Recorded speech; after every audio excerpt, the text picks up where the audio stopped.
자, 이러면 훨씬 잘 보이네요. 그죠? 이왕 아까 넘어갔다가 다시 돌아온 부분인데 여기서 한 말씀만 꼭 드리고 갈게요. 여러분 공부를 하실 때는요, 모든 법이 약속입니다. 우리가 일상에서 경험하는 언어의 뜻 그대로, 의미 그대로 이해하려고 들면 이해가 될까요? 안 될까요? 안 됩니다. 반드시 안 됩니다. 왜요? 새로운 약속을 했기 때문에. 그 법 안으로 들어가서는 항상 제2조 정도 가면 용어의 정의가 나와요. 정의. 앞으로 이 법 안에서는 요건 요런 뜻으로 쓴다. 요건 요런 뜻으로 쓴다. 이런 내용들이 나오거든요. 근데 그걸 무시해버리고 내가 일상에서 떠올릴 수 있는 그 의미를 떠올리면 이후에 모든 게 설명이 안 되는 거예요. 이해가 안 되는 거예요. 그러니까 요점 놓치면 절대 안 됩니다. 그래서 지금 여기에서 설명드리고 싶은 것은 일상의 언어를 낯설게 만들어야 돼요. 낯설게 만들려면 어떻게 해야 돼요? 법을 들여다봐야죠. 법에서 어떻게 약속되어 있는지.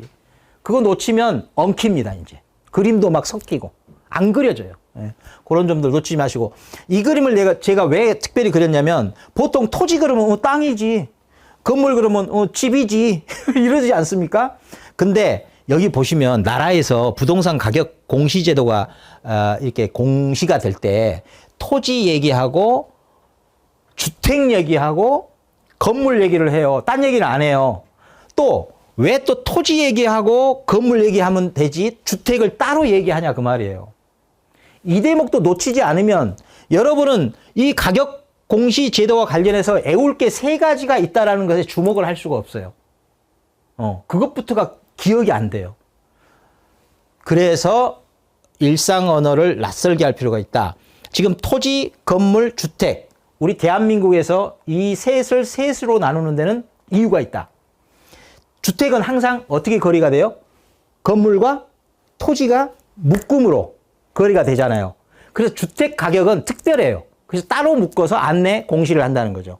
그래서 요거는 항상 세 개가 공시되고 있다. 이것도 알고 보면 사소한 게 아닙니다. 반드시 뭔가를 알려줄 때, 법이 정할 때는 세 가지를 정하더라. 요 중요한 겁니다. 주택법 들어가도 그렇고 건축법 들어가도 그렇고 부동산학 개론에서도 뭔가를 얘기할 때는 세 가지를 얘기한다. 이거 대단히 중요합니다. 그러니까 여러분은 세 가지가 뭐지? 이렇게 떠올릴 수 있어야 돼. 내가 알아야 될 건 세 가지. 이렇게. 예, 모든 것과 관련해서 세 가지. 이렇게요.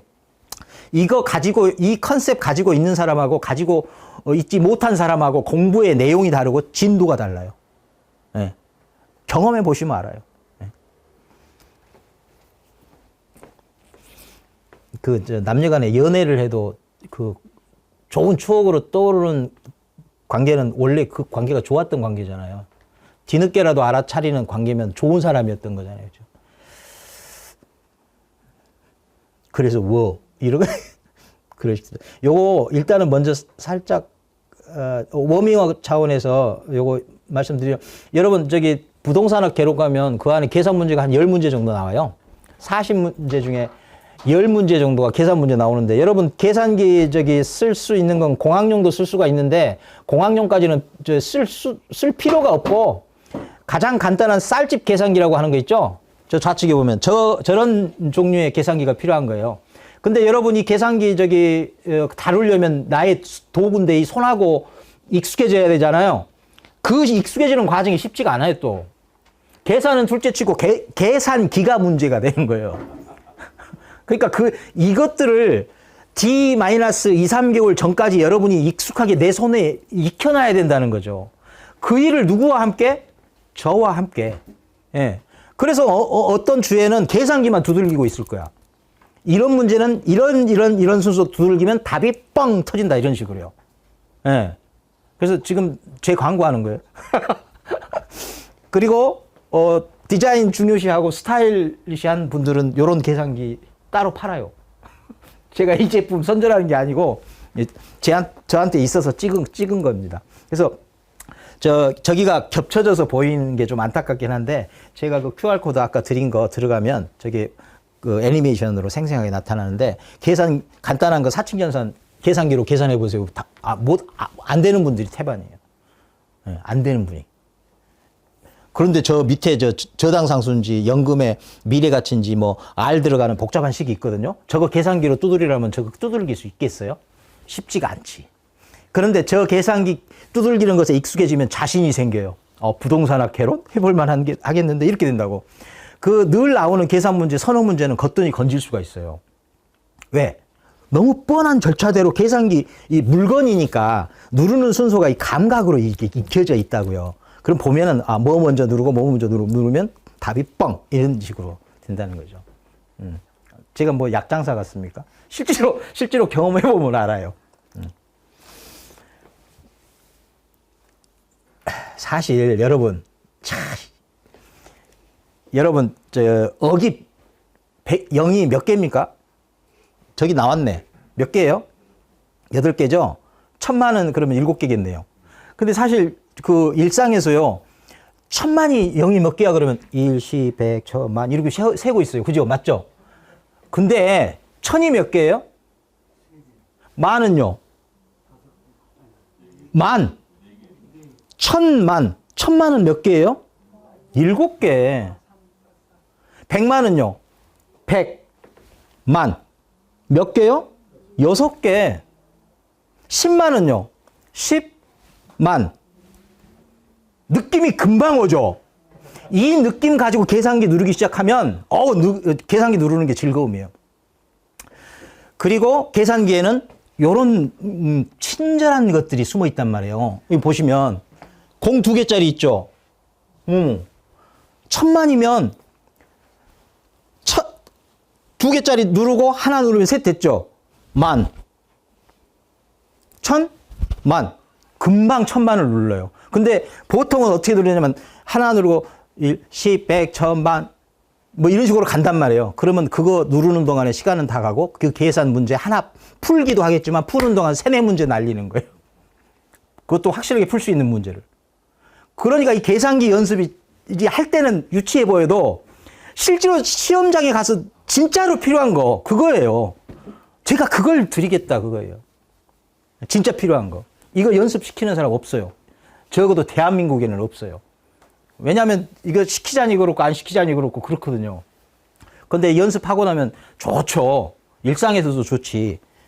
여기 있는 거라고는 이런 것들이 이런 거예요. 기본적으로. 근데 이거 되게 유용한 기능들입니다. 그리고 이걸 알면 부동산학 개론의 문제들이 쉽게 풀린단 말이에요.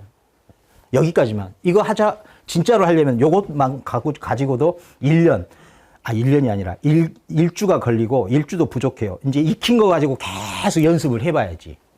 그런 과정들이 쌓이면 좀 파워풀해지죠. 파워풀한 학습자가 될 수 있죠. 사실은 오늘 제가 혼자 아침에 일찍 일어나면서 오늘 사실 내 희망은 한 번이든 두 번이든 그 수험 경험을 가진 분이 오셨으면 좋겠다. 왜? 그 경험을 가진 분이 여기서 받는 느낌이 대단해요. 한 번도 안 해본 분들은 어딜 가나 들을 수 있는 얘기겠지. 이런단 말이에요. 예. 그래서 그런 희망도 품어봤는데. 하여튼 부디 최대한 많은 좋은 느낌, 기대를 품을 수 있었으면 좋겠어요. 이제 이런 거 이제 느낌 오겠습니까? 예.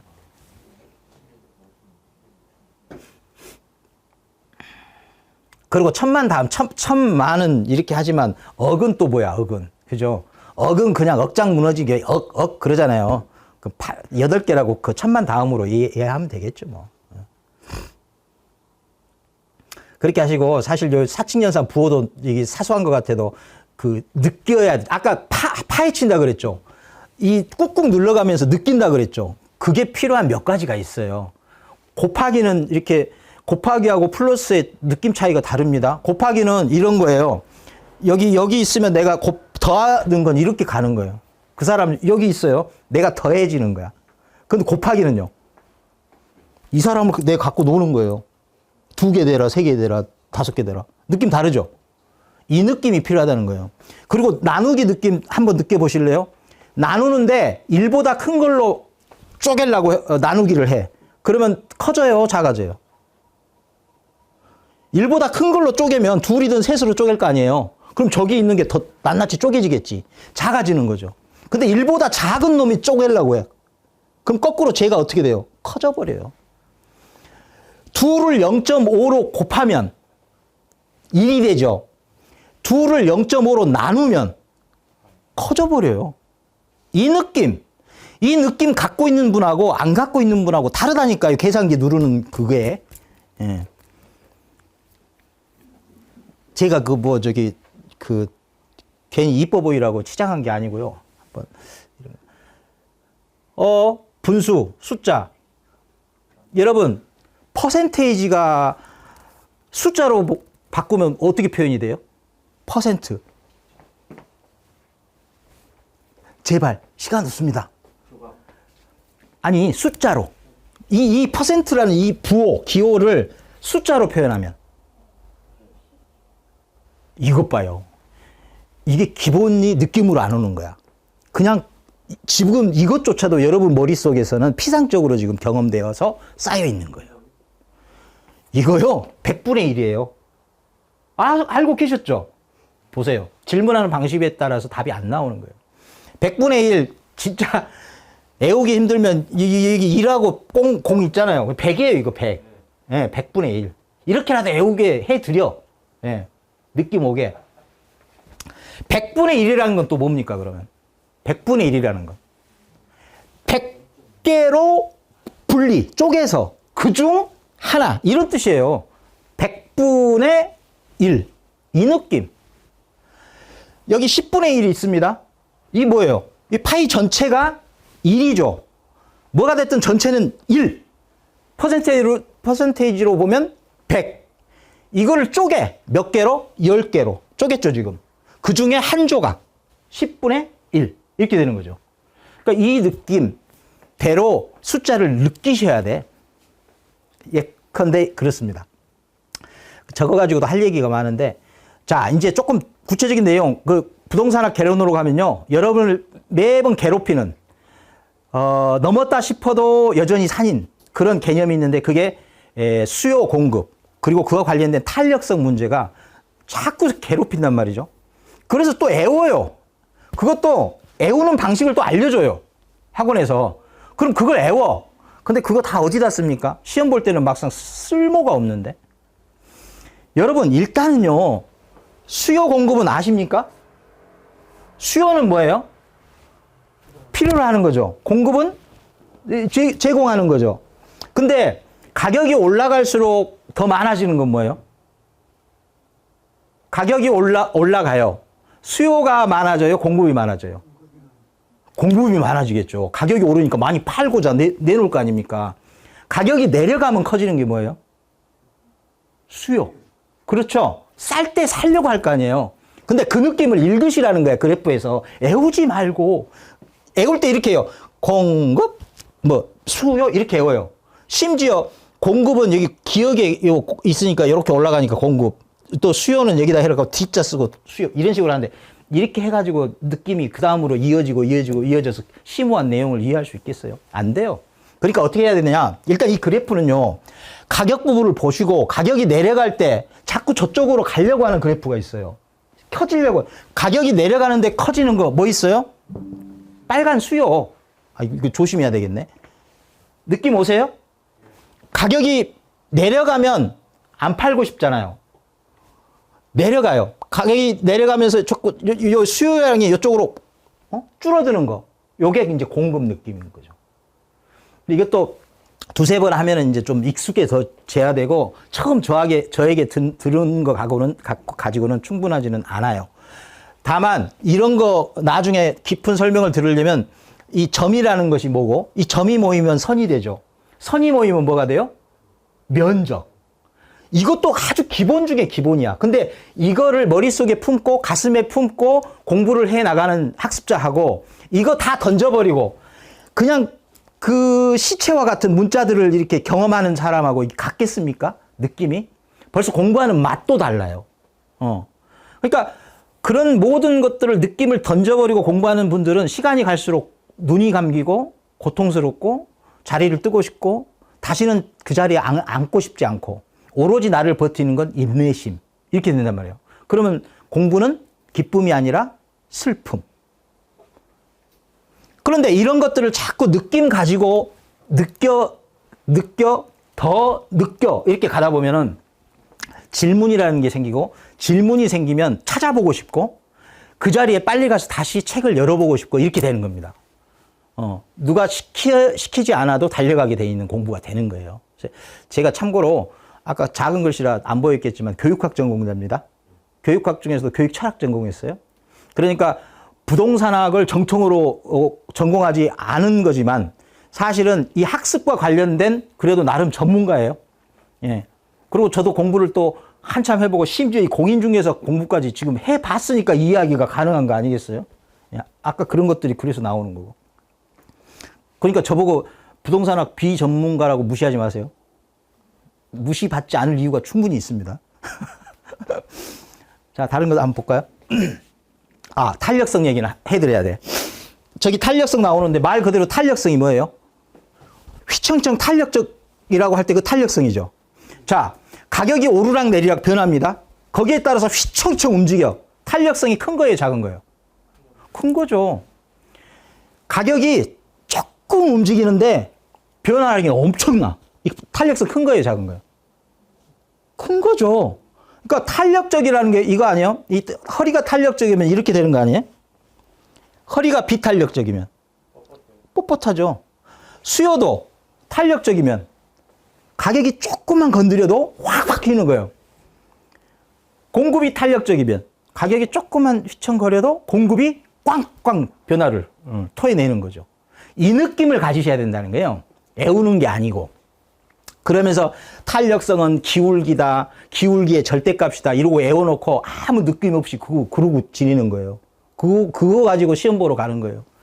그 시험 보러 가기까지의 과정도 힘들지만 가서 성과를 거두기도 어렵습니다. 이렇게 공부를 해놓으면.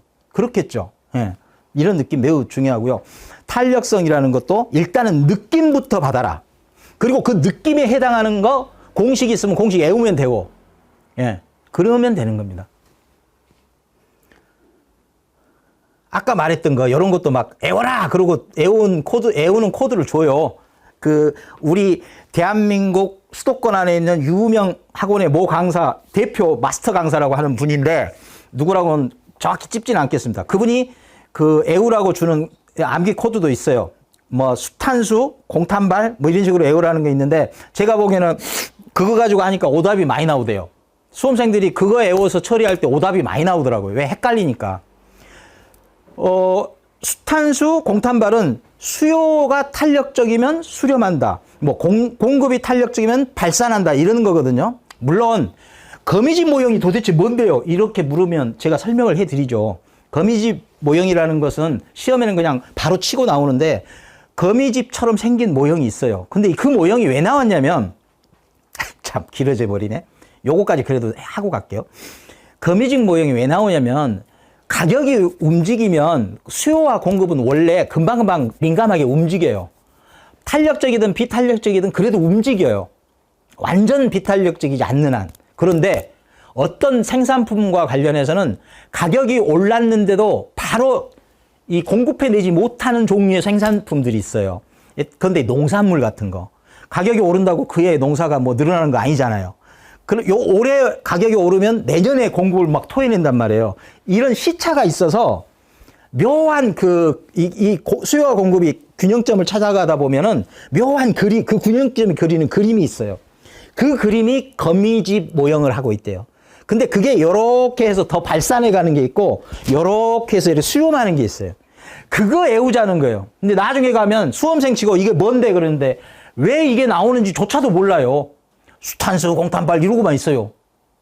그 공부가 재밌겠습니까? 편하겠습니까? 나중에 공인중개사 돼가지고 누군가가 살짝이 너 학원 다니고 자격증까지 땄다면서 그건 도대체 뭐야? 그러면 설명 못해요. 아까 생각 없이 했는데 운 좋게도 찍는 것까지 다소 맞아서 합격을 했다. 그런 사람들은 개업을 못해요. 왜? 두려워서. 누가 물어볼까 봐. 세법도 있죠. 공법도 있죠. 알고 답해야 될 내용들이 많아요. 근데 손님이 쑥 들어와서 우리 형편이 이런데 이거 취득세 내야 돼요? 말아야 돼요? 낸다면 어느 정도 내야 돼요? 아주 옛날에 물려받은 상속 재산이 있는데 이거 대충 어느 정도 세 부담해야 돼요? 이러고 물어보면 잠깐만요. 책 좀 찾아보고요. 이럴 수는 없잖아요. 그러니까 개업하기가 두려운 거예요. 근데 개업하는 사람이 있어요. 어떤 사람이 개업하겠습니까? 자격증 아니라도 이미 그 현장에 능통해 있는 분들, 이 책 없이도 뭐 아는 게 많아서 이렇게 말씀하실 수 있는 분들은 자격증이 없다 뿐이지 실무를 할 수 있는 분들이라 자격증은 그렇게 해서라도 필요한 거죠. 국가가 인정해 주는 자격이니까. 그런데 그런 경우 아니라면, 그래서 이 자격증 땄기 때문에 그 자격증 따기 위해서 공부한 거 가지고 개업이라도 해보겠다라는 분들은 그렇게 해서 따더라도 장농 자격이 되는 경우가 그렇게 많답니다. 그래서 그 모 미디어에서는 그런 분석도 해요. 그렇게 국민의 40만이 달려드는 자격증 따놓고 장농 자격이 비율이 그렇게 높다라는 보고가 있기도 하거든요. 그만한 이유가 있죠. 아무 생각 없이 애우란 대로 외워가지고 그렇게 해서 자격증 딴들 뭐 문이라도 열 만한 용기가 나겠습니까? 용기 안 나면 어떻게 해야 돼요? 이 일은 네가 해라. 나는 간판만 달게. 그러면 저 소속 공인중개사 채용을 하든지 중개보조원 채용을 하는데, 그렇게 되면 반드시 사고가 터집니다. 사고 한번 터지면 감당해야 될 돈이 어마어마해요. 자격증 그거 쉽게 빌려줬다가 감당해야 될 그 운명의 장난이 얼마나 센데요. 그러니까 그런 거 생각하면 겁이 나서 안 되는 거죠. 그러니까 사실은 뭐 여러분 자격증 따려면 아까 노블레제처럼 하는 거예요? 할 수밖에 없어요. 그렇게 말은 해도 사실 궁극적으로 저는 그런 말씀을 드릴 수는 없어요.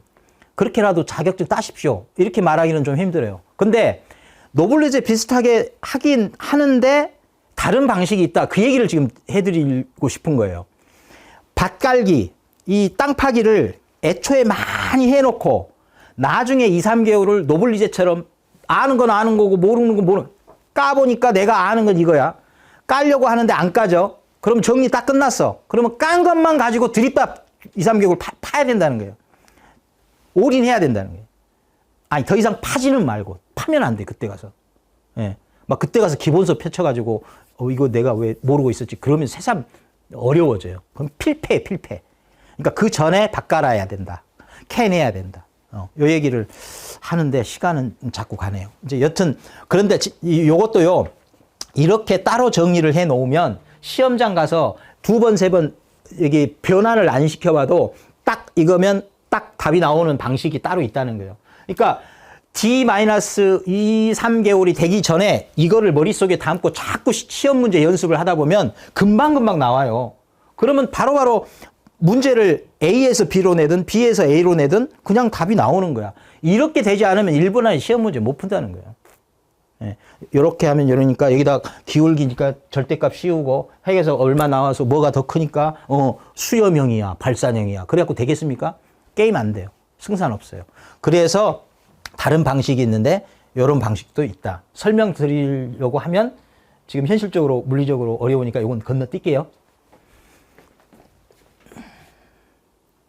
자, 이런 거 또 부동산학 개록 가면 경제학이니 투자론이니 금융론이니 현란하게 나옵니다. 공식들이. 근데 이거 애우라 그러면 또 이러고 있어요. 대부분의 사람들이. 또 교수들도 그렇게 얘기를 해요. 애우세요. 왜 못 애우세요? 애우시라니까요. 맨날 이러고 있어요. 서로 간에. 그리고 한 사람은 죄인 되고 한 사람은 그 나무라는 선생님 되고 이렇게 되는 거죠. 근데 그게 아니고요. DCR이라고 하는 게 지금 이게 영어가 좀 두려운 분들은 그냥 그 느낌만 가지고 계세요. Debt Coverage Rate이라고 하거든요. Covering Rate. 그러니까 부채 감당률이라는 게 있어요. 부채 감당률이라는 걸 한번 꾹꾹 눌러서 느껴보세요. 뭘 감당한다고요? 부채를 감당한다고요. 누가 감당해요? 내가. 뭘 가지고 감당할까요? 내가 벌어들인 돈으로 감당할 거 아닙니까? 그러니까 보세요. 부채 감당률은 부채를 꾹꾹 누르는 율이잖아요. 감당하는 율이잖아요. 뭘로? 내 소득으로. 그럼 공식 나오네요. 이거를 음미하면 공식은 나오는 거예요. 이렇게 해야지. 부채 감당률. 순연금 소득, 부채 서비스. 부순, 부. 이렇게 외운다든지. 부부, 순. 이래가지고 또 학원에서 그렇게 가르쳐요. 부부는 순수하다. 이렇게 외우라고 그래요. 금방 외워지는 것 같죠? 외우는 것 같죠? 아무 쓸모가 없어요. 그거 응용해서 몇 개 섞으면은요, 부부는 순수한 거는 따로 기억이 나. 근데 문제는 안 풀리는 거예요. 그래서 그렇게 해서 외우면, 이런 것들을 외우면, 이 희망을 걸기가 어렵습니다. 근데 사실 여러분, 평생교육 시대에 자격증을 반드시 1년 안에 그냥 빠르게 따든지 2년을 거쳐서 정상적으로 따든지 표준적으로 그러지 않아도 됩니다. 여러분.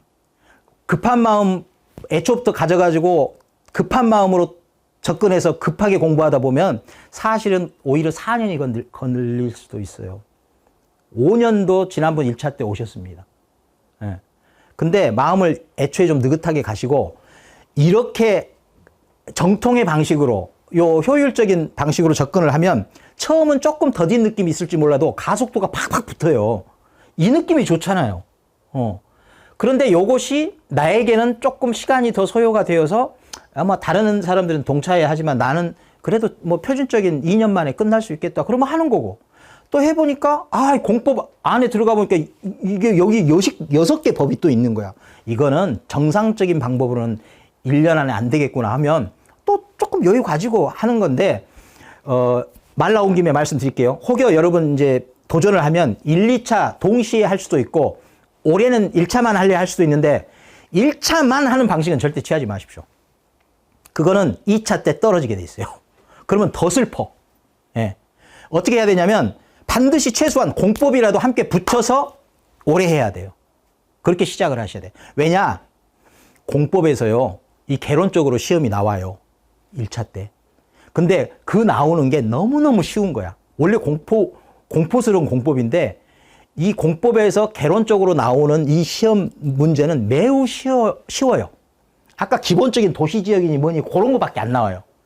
그러면 공법을 함께 하면 일단 예행 연습이 되니까 좋고, 원래 시간이 많이 걸리는 공법을 예벌 구의를 하는 거잖아요. 그래서 이제 본격적으로 2차 게임을 할 때 공법에 이제 집중하다 보면 공법이 많이 쉽게 극복이 될 수가 있죠. 그러니까 시험 선택의 패턴 1차만, only 1차, 이건 절대 하지 마십시오. 선택을. 적어도 공법까지는 포함시켜서, 공법을 위해서도 그렇고 부동산학 개론을 위해서도 필요한 것이니까 요 셋은 첫 해에 시작한다. 그리고 둘째 해에 마저 공법 포함해서 나머지 과목들을 해치운다. 예. 그러면 2차가 너무너무 쉬워져요. 그리고 2차를 걱정 크게 안 하셔도 돼. 거의 성공으로 가요. 근데 그런 분들이 있어요. 반듯한 삶이 너무 익숙해서 반듯하게 올해는 1차만. 불순물이 끼면 안 되는 거야. 그래서는 안 됩니다. 절대. 하시게 된다면. 예. 그리고 지금 여기서 요건 한 가지 예인 거예요. 공식을 외울 때는 절대 아까 그것처럼 외우면 안 돼요. 아무리 누가 그렇게 추천을 해도 내 느낌 가지고 간다. 이렇게 생각을 하셔야 돼요. 요 느낌이 자꾸 안 느껴지면, 해보다가 안 되면 저한테 저와 같은 사람에게 도움을 구하는 거예요. 안 되는 거 혼자 하면 그 너무 힘든 과정이에요. 그 힘든 경험 제가 먼저 했으니까 논하 드릴 테니까 같이 하자는 거예요, 지금. 제가 그런 제안을 지금 하는 강의를 하고 있는 겁니다. 예. 요런 것들도 있어요. LTV, DTI, DCR. 아이고, 그냥 이거 뭘 뜻하는지조차 몰라. 근데 영어를 조금 알고 있으면 예컨대 LTV는 loan to value예요. 또 한 번 원 표현을 알면 느낌이 바로바로 와요. 살아나게 돼 있어. loan to value. 근데 영어에서 to는요, 그 부등호로 치면 이거 분모 분자 있죠. 요 부분을 채우고 있는 게 to에 to. A to B 그러면 B분의 A 이렇게 되는 거예요. A to B 이렇게. 예. 사실은 to가 뭐뭐 대비. 그것을 향해서 볼 때 나는 얼마 이렇게 묻는 거거든요. 나 A, 저기 B 있어. B를 향해서 볼 때 B가 100이면 나는 50이야. 그러면 50 to B 이렇게 가는 거죠. 느낌이 그래요. 이제 이런 것들을 알고 덩달아서 다 알고, 이것도 to 여기 들어가 있죠. 똑같이 to. T는 무조건 분모, 분수를 가르는 이 경계사라고 생각하시면 되는 거예요. 앞으로는. 그럼 많이 쉬워져요. 예. 예컨대 그렇고, DCR은 여기 설명드린 거고요. 여기 DCR도 D는 항상 B지요. B, 부채, debt. 예. 그러니까 공식 외울 때 D, 원어가 D로 돼 있으면, B지구나, 부채구나. 일단 그러고 시작하는 게 얼마나 좋아요. 그러고는 여기 coverage rate 이렇게 하면 cover. 감당한다. 이런 식으로 한 번만 이렇게 눌러서 느낌 갖고 있으면 얼마나 좋겠어요. 그 다음부터는 그 억지스러운 기억력에 의존. 여러분 기억력 그렇게 또 훌륭하지 않잖아요. 저를 포함해서. 나이 들고 보니까 그 좋던 기억력이 다 날아가고 보고 돌아서면 잊혀지고 그러더라고요. 근데 그거를 극복하고 이겨내려면 이런 방식이 필요하고 아까 그 문자 보면 그냥 연결돼서 떠오르는 그런 코드들이 필요한 거예요. 그러면 기억력이 아무리 약해도 내 기억력이 왜 이렇게 좋지? 그렇게 되는 거예요. 이런 게 이제 또 이제 나온단 말이에요. 부동산 계록에서는. 대출 가능액. 우리 은행에서 대출 받을 때 당신은 LTV가 얼마고 TTI가 얼마고 TCR이 얼마로 정해져 있으니 1억 대출 받을 수 있어요. 2억 받을 수 있어요. 이런 거 배우잖아요. 실생활에서도 필요한 건데 딱 하나만 말씀드릴게요. 아까 LTV 외우고 있었죠? L은 뭐라 그랬어요? 대출, 대부, 로운. T, to, value는 뭐예요? 가치. 자, 요거 분수, 분모, 분수로 표현하면 LTV죠. LTV. 자, 대출 가능액을 알고 싶습니다. 그런데 LTV는 얼마예요? 얼마 대출 받을 수 있어요? 라고 묻는 질문이 있을 때 그러면 LTV는 쓰고 보는 거예요. LTV. 순서로 그냥 가는 거예요. L 분자에 가고 to, V. 그러면 얘는 부채, 얘는 value잖아요. 그러면 지금 알고 싶은 건 L이란 말이에요. 얼마 돈 받을 수 있는지. 그러면 여기다 그냥 V를 곱해버리면 L이 뚝 떨어져 나와요. 분수 공부해 보셨잖아. 분모, 분해, 분자 있으면은 분모를 딱 곱하면 얘 이렇게 돼가지고 분자만 살아남잖아요. 지금 LTV는요, 지금 이걸 알고 싶은 거야, 이거. 그러니까 얘를 버려야 돼. 죽여야 돼. 죽이려면 무슨 방법이 있어요? 갖다 곱해버리는 거지, 그거를. 이렇게 암기하지 않으면 이건 암기도 아니죠. 느낌으로 그냥 오는 거예요. 이 앞대가리 알면 틱이 나온다는 거예요. 질문이 주어지면 질문에서 답이 보인다. 이렇게 돼야 돼요. DTI 요거는 좀 복잡한데 알고 보면 쉬운데 요건 후위를 기약하기로 하고요. 요거에서만 좀 느낌 가지시기 바랍니다. 그러니까 요런 종류의 문제가 주어지고 이런 거를 알고 있을 때라야 풀리는 문제들이 많고 태반이라는 거죠. 그래서 지금 우리 이미 경험이 있고 그런데 여기 오신 우리 선생님 어떤 느낌 받고 있는지 모르겠지만 아마 과거에 공식 이런 방식으로 접근하지는 않으셨을 거야. 잊으면 까먹고 이 둘과 셋을 어떻게 결합해야 될지 맨날 그런 경험들 해보셨을 거예요. 특히 그 무료 인강을 통해서 하다 보면 무료 인강은 항상 마음은 편해요. 나 오늘 인강 3개 들었어 그러면 마음이 뿌듯해요. 잠도 잘 와. 너무 편하네요. 그런데 그 다음날 나도 모르게 어디론가 사라져 있어요. 그게 인강이 주는 마법 같은 속임수예요. 그래서 아까 그랬잖아요. 학습. 인강은요, 학으로는 만족도를 꽤 높여놔요. 매우 기쁘게 만들어요. 애초에. 배움이 막 느껴지니까. 근데 그 배움은 그분만의 배움인 거예요. 나한테는 또 뭐가 필요하냐면 습이 필요해, 습. 근데 그 습을 일정 따라가다 보면 매번 생략을 하게 돼 있죠. 그러면 어떻게 돼요? 학만 쌓여요. 그러다 그 학들은 학처럼 날아가 버려요. 학처럼 날아가 버려요. 그래서 이 학습의 정체를 알고 암기가 뭔지 이해가 뭔지 암기와 이해는 따로 있지 않다. 우리가 학교를 다닐 때는 나는 암기 과목이 자신 있어. 또 누구는 나는 이해 과목이 자신 있어. 이런 사람들 있죠. 근데 암기 과목 잘하는 것도 한계가 있습니다. 암기 과목만 암기만 이런 건 없어요. 원래 암기와 이해는 저 앞에서 설명하려고 했는데 이제 순서가 좀 바뀌었네요. 암기와 이해는 늘 이렇게 곱하기처럼 달려 있습니다. 붙어 있어요.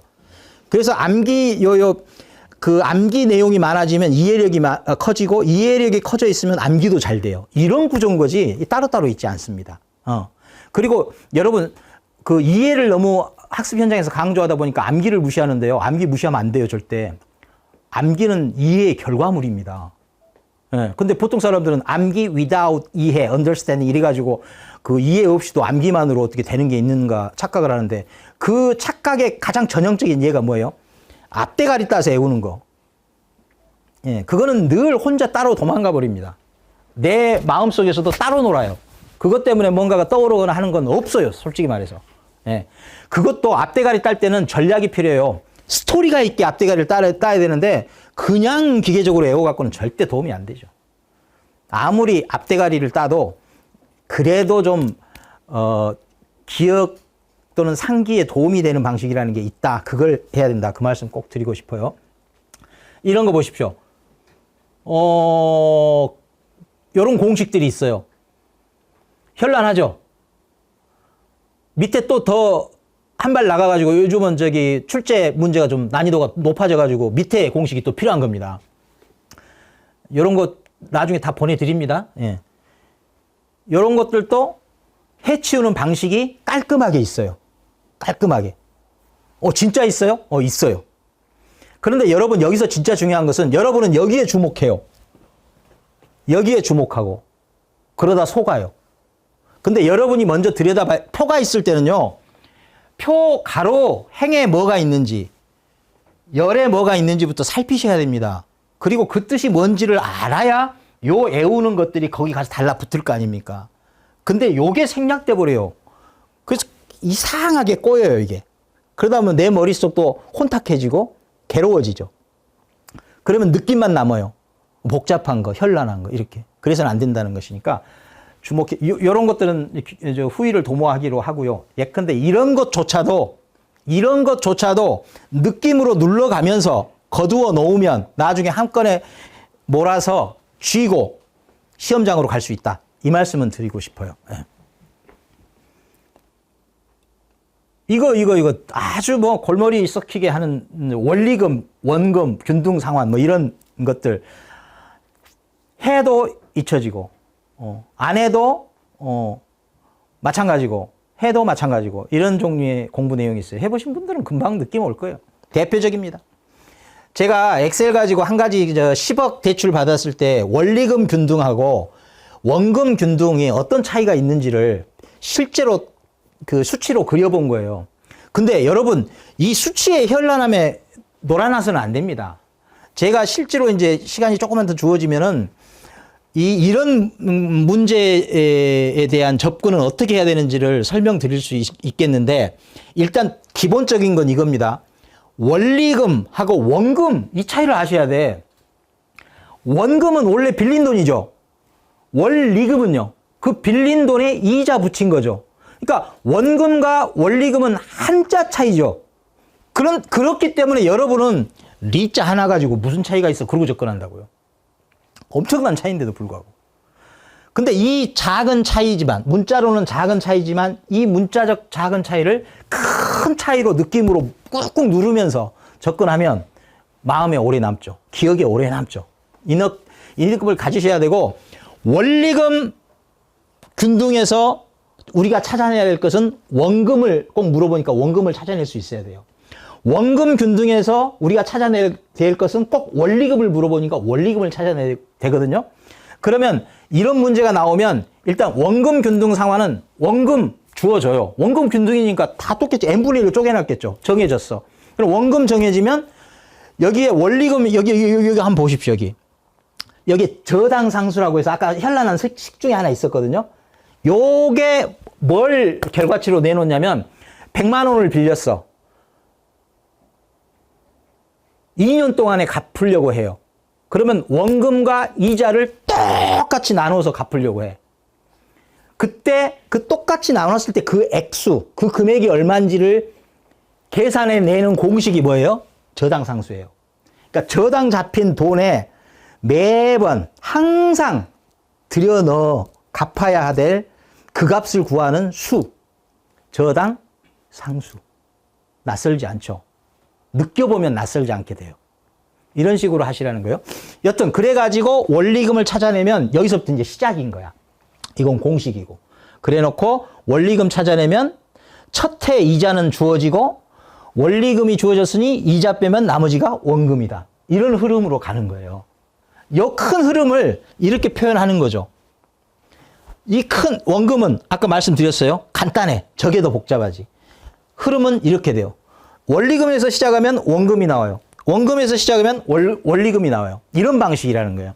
그래서 이 흐름을 느낌에 기대어서 품고 있으면 이 현란한 숫자의 이 장난질이 심플하게 보인다. 그리고 시험에서는 이 숫자 다 늘어놓을 필요 없이 예컨대 5회차 때 원리금, 원금 얼마냐 이렇게 물어보는 시험 문제가 나온단 말이에요. 그럴 때 필요한 이해, 요거를 이제 제가 깔아드려야 여러분에게 필요한 것이 되는데, 그것도 묘한 시크릿이 들어있어요. 여기에 규칙성을 딱 따져보면 간단하게 그냥 계산기로 눌러서 탁탁탁 나올 수가 있어. 예. 요런 건, 책 찾아보면 안 나와요. 그 어디에도. 요런 것들을 제가 알려드릴 수 있다. 그러기 전에, 네. 왼쪽에 보이는 게 원리금 균등상환식이죠? 네, 맞습니다. 원리금 균등이니까 균등자 붙는 것부터 나와요. 요 느낌도 중요하죠. 그 원리금 찾아내면 그다음부터 처음 이자는 원래 빌린 돈에 이자를 곱하면 바로 나오는 거잖아요. 얘 나와. 그 다음에 얘는 첫 해는 빌린 돈에서 이자율 곱하면 바로 나와. 두 개가 나오면 나머지 하나는 나오게 돼 있죠. 간단한 거, 이거 산수 비슷한 거예요. 이거를 끌어안고 문제를 풀어 제끼지 않으면 기억이 안 남는다. 예. 헷갈린다.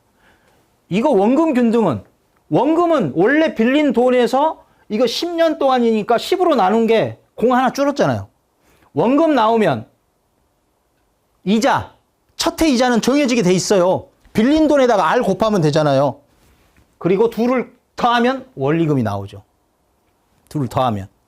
그 다음에 잔금은 원금 갚은 게 있으니까 남아있는 돈 있죠. 또 남아있는 돈에 R을 곱하면 이자가 나오고, 원금은 계속 똑같으니까 원금 균등이라고 했고, 이 느낌을 받으면 심플해지는 거예요.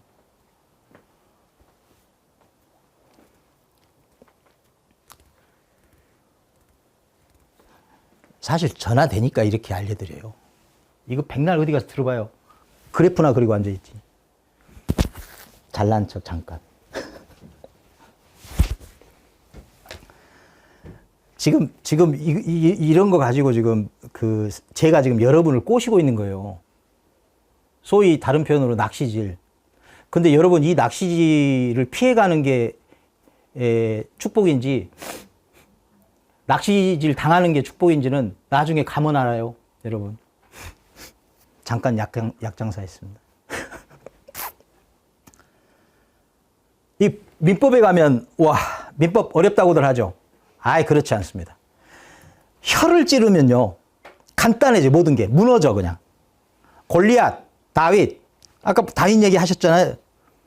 다윗처럼 골리앗 쓰러뜨리듯 우리는 이런 것들을 쓰러뜨릴 수 있습니다. 방법 있습니다. 예.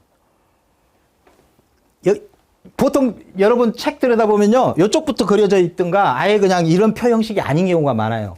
근데 느끼다 보면 우리 뇌에서는요, 이렇게 가는 문장 읽을 때하고 이렇게 가는 문장 읽을 때하고 요 구조화가 달라요. 그래서 이 표를요, 방향을 거꾸로 만들어 놓으면요, 느낌 다르게 좀 더 쉽게 이해가 돼요. 그런 거 있어요. 우리 뇌 구조가 그래서. 예. 그러니까 과거에는 또 이렇게 쓴 우리 역사도 있었죠. 순서를 이렇게 쓰고 이렇게 이런 거 있었잖아요. 말 나온 김에 어차피 통째로는 다 전달 못하니까 느낌 남으라고 한 말씀 드릴게요.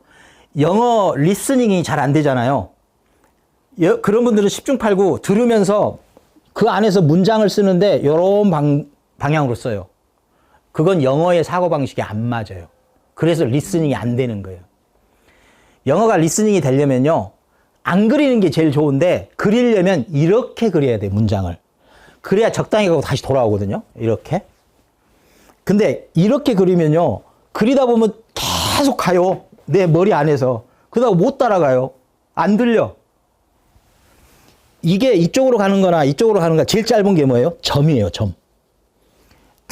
듣는데 그게 점으로 꽂혀. 영어 리스닝이. 요거 되는 사람이에요. 나중에는 점까지 사라져요. 들으면서 그냥 들은 게 이 뇌에서 문장하지 않고 바로 이제 뇌로 전달이 되는 거예요. 이게 이제 네이티브 수준이겠죠. 이 이야기 제가 왜 드려요? 그림도 달리 그리면 이해가 달라진다. 이런 걸 알고 공부할 때하고 모르고 공부할 때하고 다르다. 그런데 이런 그 내용 자체보다 이런 것들을 메타적으로 알려드릴 수 있는, 저는 부동산학 전공자라서 그러는 게 아니고 교육학, 그것도 교육 철학 전공을 해서 이게 가능합니다. 네. 교육학 되게 쉽다고 그러는데 쉬운 거 아니에요. 교육 그러면은 다 전문가거든요. 의학 공부했다 그러면 의사님이라고 모셔주고 나는 몰라 이러는데 교육학은 다르더라고요.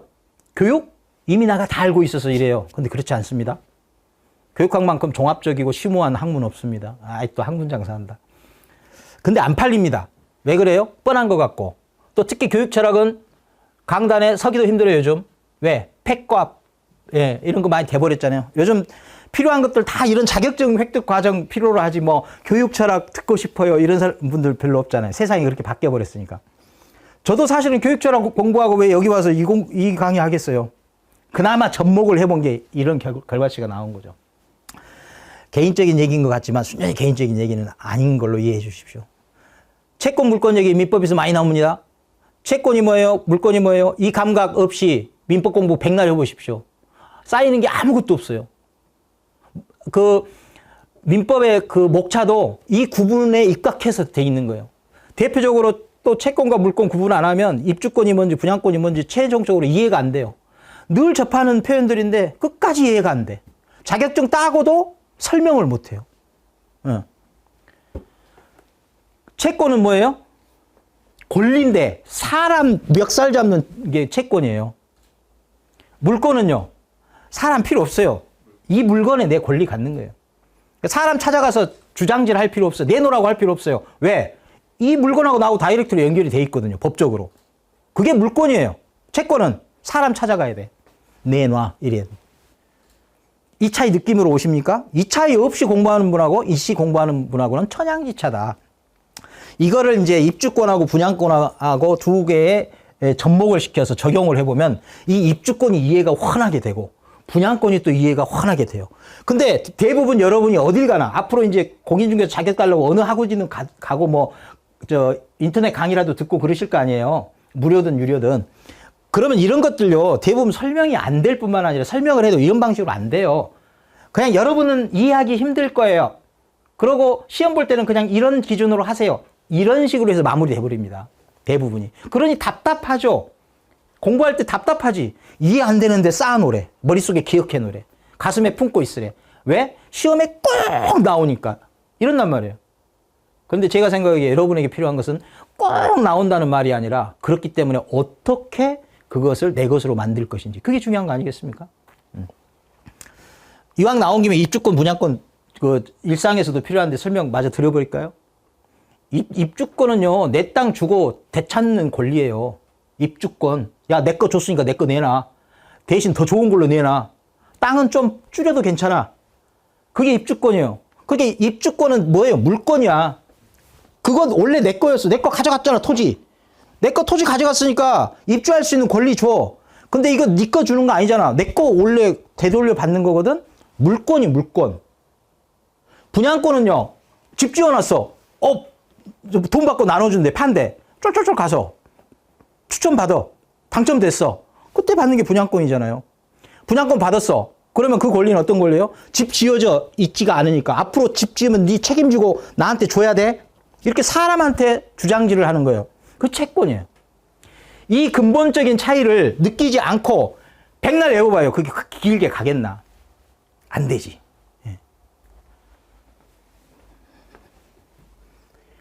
우리 팀장님 지금 시그널 좀 주세요. 마칠 시간 되면 이미 조금 10분은 남아 있어요.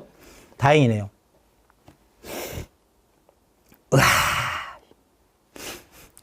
건너뛸게요. 이 심볼릭한 것만 지금 보여드리는 거예요. 여러분, 공유가 있고 합유가 있고 총유가 있다고 그러면서 백날 설명을 듣습니다. 경험해 보셨을 거야. 설명 들을 때는 막 되는 것 같기도 하고 안 되는 것 같기도 하고 그래요. 야, 이해된 걸로 하고 넘어가자. 그럼 또 사라지죠. 이 차이가 아는 사람은 분명한데 모르는 사람은 끝까지 모르는 차이가 있어요. 근데 여러분 제일 이해하기 힘든 게 본인은 착각을 해요. 제일 쉽다고. 그런데 아는 사람은 제일 모르는 게 착각하고 오해하고 있는 게 공유예요. 공유. 왜 그러냐. 여러분 요 땅이 있어요. 땅이. 요 땅에 이렇게 금 그어놨죠. 이렇게 십자로. 이렇게 해서 여기는 네 거, 여기는 내 거. 이게 공유입니까? 대부분은 공유로 이해하고 있어요. 요만큼은 네 거, 요만큼은 내 거. 그리고 전체가 우리 거. 공유라고 생각하는데. 그래서 공유 그러면 여러분 대부분의 머릿속에는 저 그림이 그려진단 말이에요. 그런데 아니라는 거. 공유는 그림을 그려도 이렇게 그려야 돼요. 이렇게. C줄 날줄로.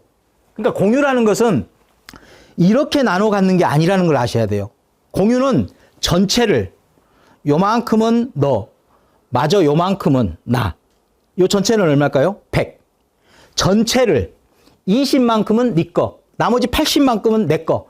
집은 네 집은 20, 내 집은 80. 이렇게 중첩돼서 권리 행사를 하자는 게 공유예요.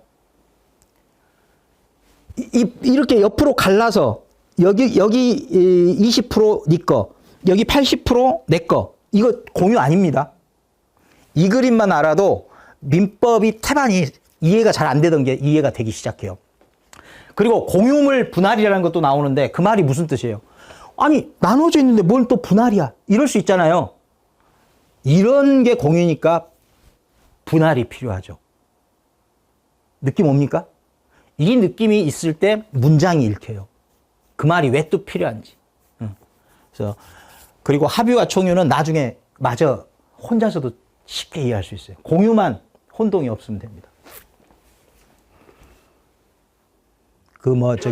법적 관계 가장 대표적인 거 이런 것들도 미리 이해해 놓으면 좋죠. 명의신탁이 있는데 이자가 명의신탁, 등기명의신탁, 계약명의신탁이 있어요. 이 문자적으로 등기명의신탁하고 계약명의신탁이 어떻게 다르다? 백날 외워봐요. 안 외워집니다.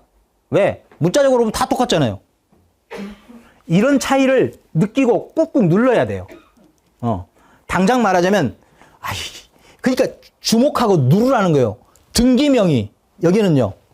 계약명의잖아요. 등기명의니까 등기를 대신하는 거예요. 계약명의는요. 계약을 대신하는 거예요. 그럼 나오는 거예요. 등기명의면 등기 대신하니까 등기만 대신해요. 얘가. 등기만.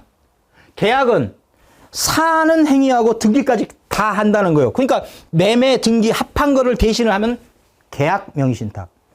등기만 하면 등기명의신탁. 요것은 3자 사이 관계고 요건 그냥 둘 사이에 수탁, 위탁 관계. 이렇게 해서 정리를 해야 이 현란한 물건들이 정리가 된다는 거죠. 예컨대. 예. 중개라는 그 개념이 있는데 중개에 대해서 문장으로 쫙 읽으면요. 그 다음에 덕지덕지 붙어있는 설명을 보다 보면 함정에 쏙 빠져버려요. 그래서 나중에 가서 중개가 뭐예요? 그러면 그때 답하기가 좀 매우 곤란해요. 기억나는 게 별로 없거든. 근데 사실은 원래 간단한 거예요. 중개라는 것은 중개할 대상물이 있었고 그 중개할 대상물에는 권리들이 붙어 있잖아요. 누구 거, 누구 거, 누구 거. 그 권리, 그것의 변경. 누구 거냐, 누구 거냐. 변경이면 득실 변경. 그거를 오도록 중간에 끼어서 알선을 하는 거예요. 그게 중개예요. 그런 다음에 중개 대상물이 될 수 있는 것들. 그리고 그 대상물에 붙을 수 있는 권리들이 바뀌는 것들이 있어요. 매매를 통해서 바뀌든 교환, 임대차 이런 것들로 해서 바뀐단 말이에요. 그리고 이 외에도 이 대표적인 거 외에도 다른 것에 의해서 변경은 일어난다. 근데 이 변경을 지가 하는 게 아니라 중개사가 끼어서 해주잖아요. 그래서 중개사의 역할은 중개라고 하는 건 알선까지 달라붙으면 중개라고 한다. 이거를 이 느낌대로 갖고 덕지덕지 붙어있는 살들을 읽어야 뭐가 읽히지. 안 그러면 이것도 포착이 안 돼요. 맨날 꾸역꾸역 읽고만 있는 거예요. 꾸역꾸역.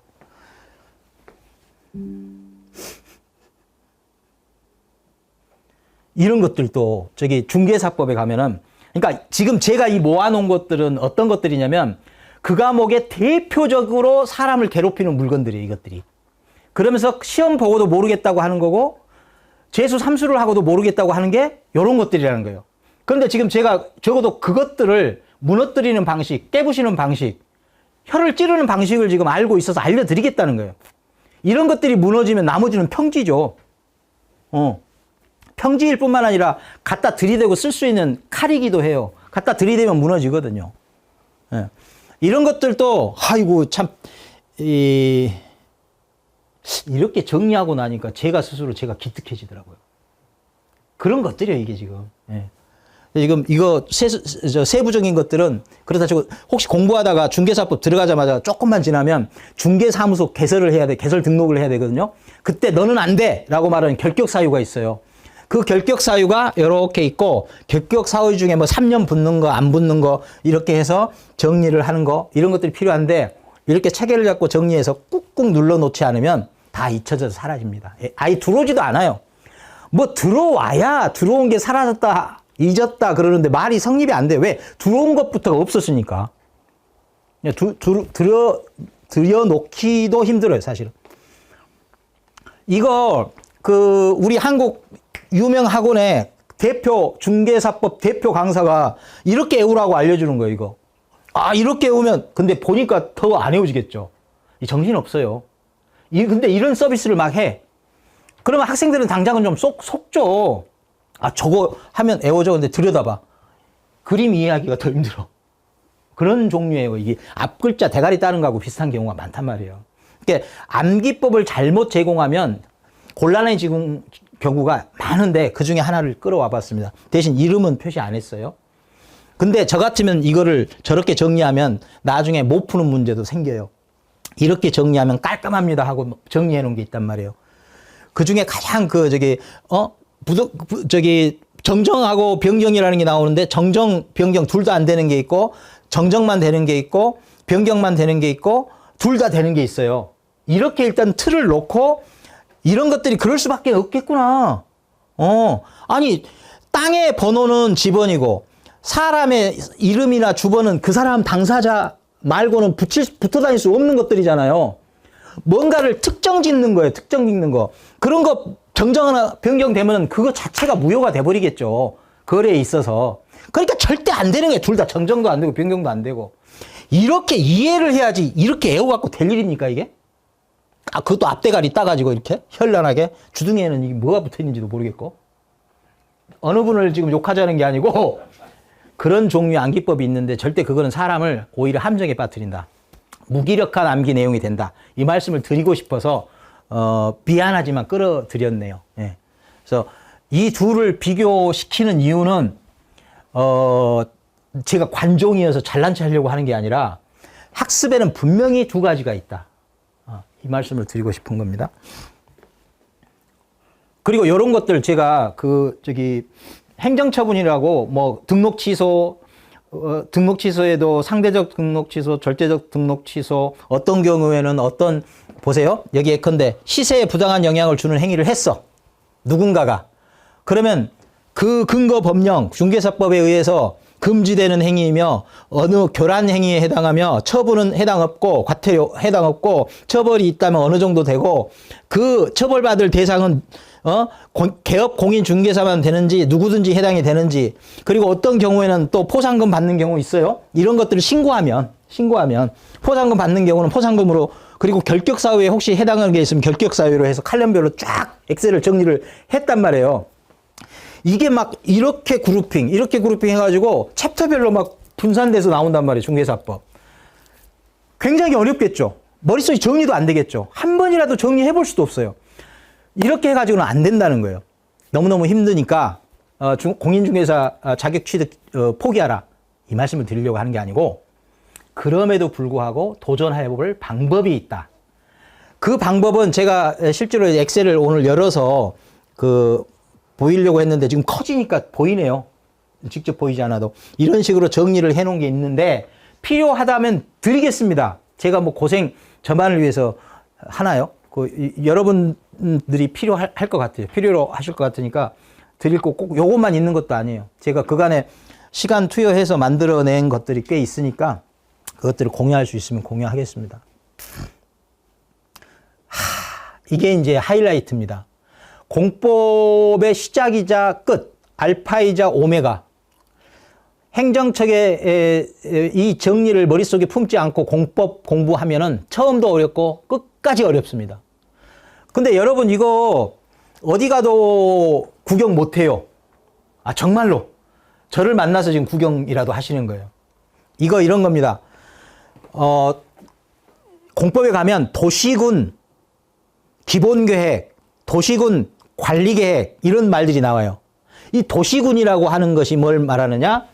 여기 4개하고 시군까지 해서 도시군 그래요.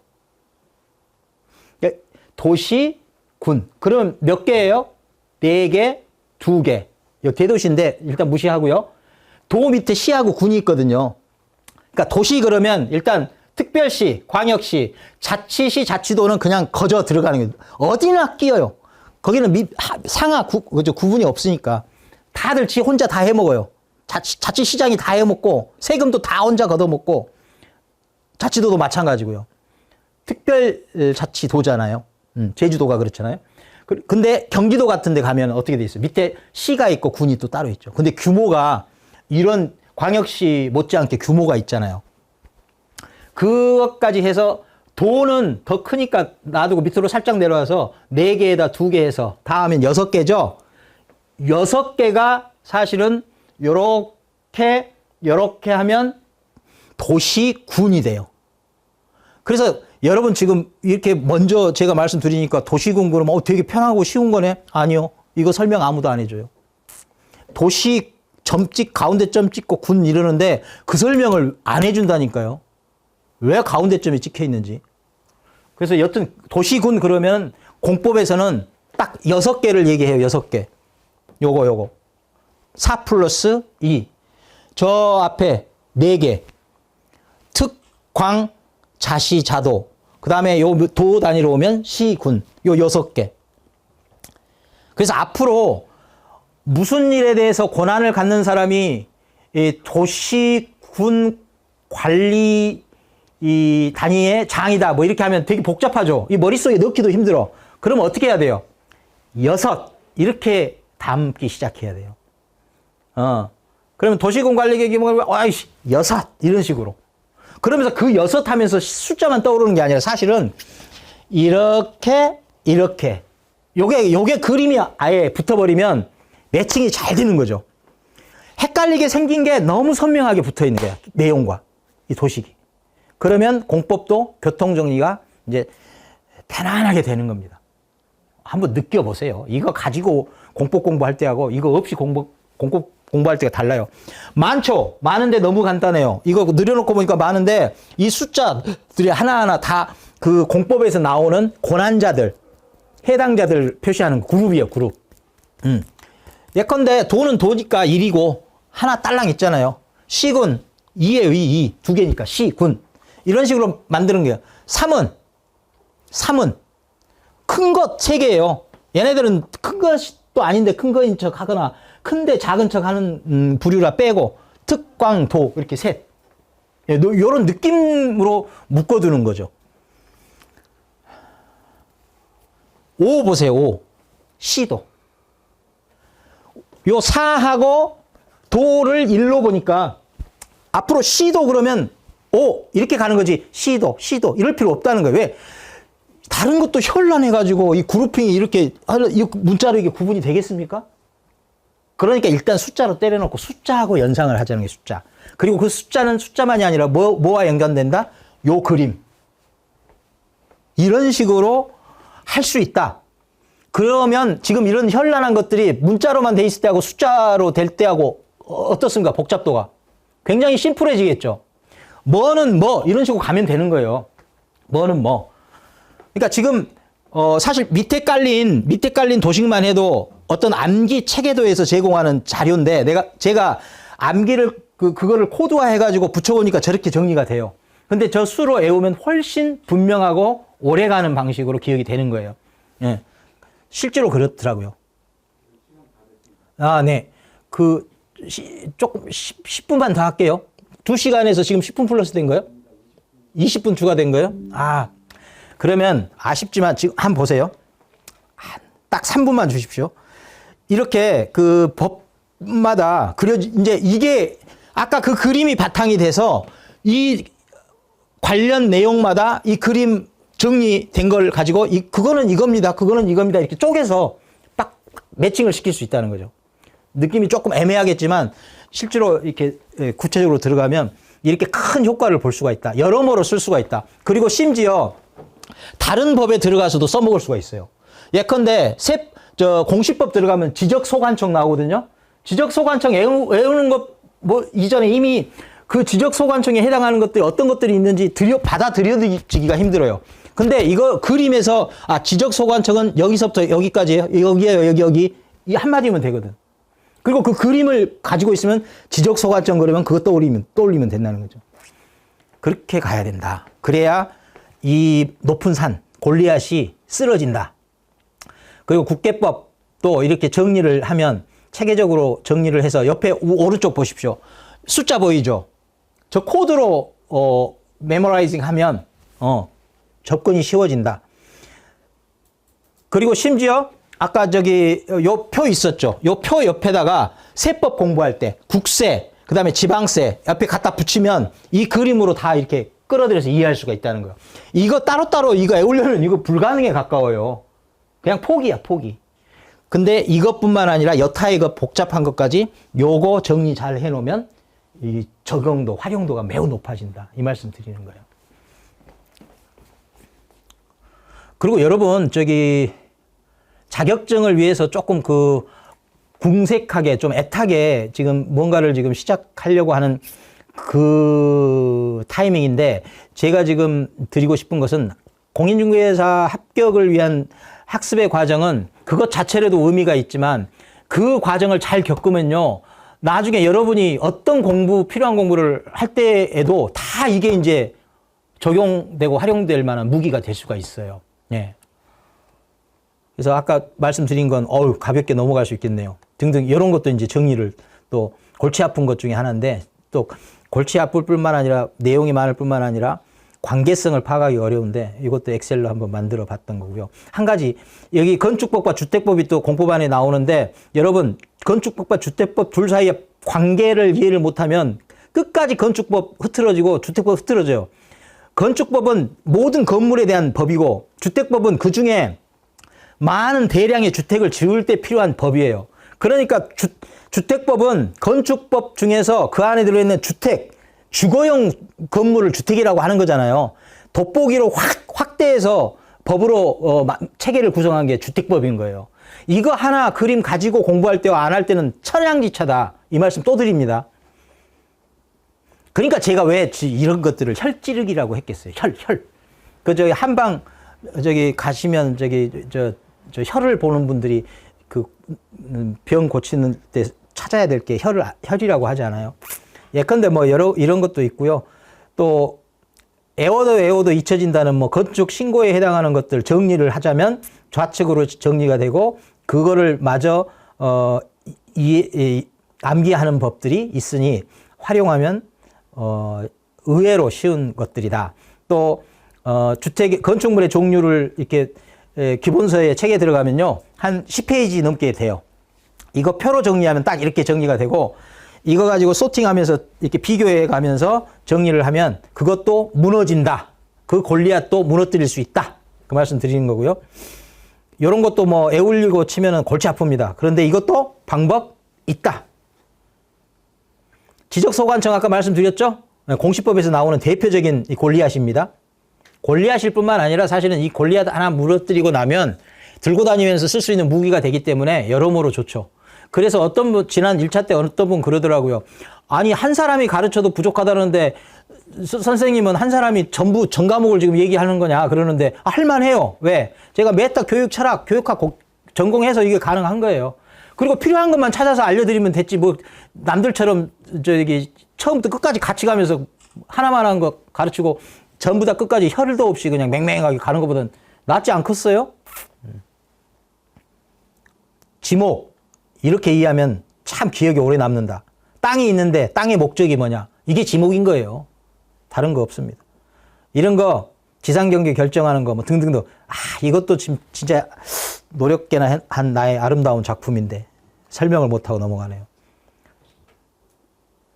그 다음에 세목 같은 거, 이런 거. 그 다음에 앞대가리를 따도요, 이런 거 있어요. 세법에 가면은 재산세 세율 적용 시 주택 수 카운트 할 때 이런 건 빼라 하는 것들이 있는데, 이런 것도요, 그 스토리를 갖고 하는 게 좋은 거예요. 주택 수, 재산세. 예. 보세요. 사기건 혼, 어노미 문상.